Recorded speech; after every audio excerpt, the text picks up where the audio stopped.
பக்தியின் மிக உயரிய சிறப்பை எடுத்துக்காட்டும் பகவான் வாழ்வில் நடந்த ஒரு சம்பவம்.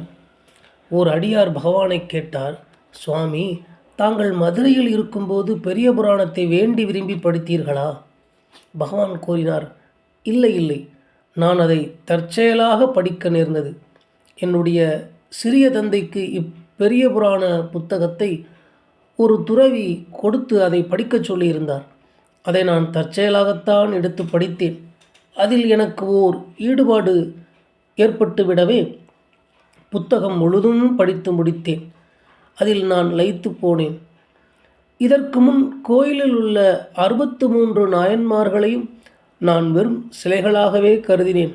பெரிய புராணத்தை படித்த பின் அவை எனக்கு மிகவும் விசேஷமானவைகளாகப்பட்டன.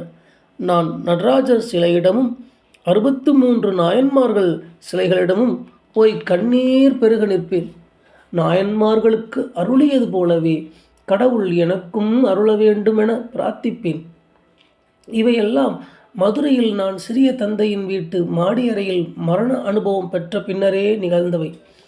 அதற்கு முன் 63 நாயன்மார்களிடம் எனக்கு இருந்த பக்தி அடங்கி இருந்தது போலும்.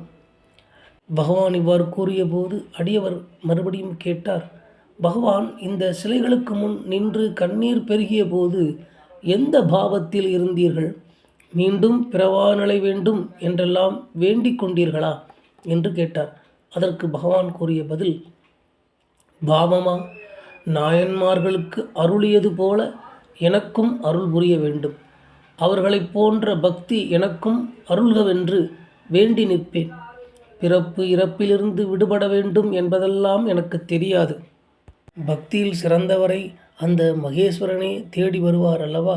அதுதானே நாம் எல்லா அடியார்கள் வாழ்க்கையிலும் பார்க்கின்றோம்.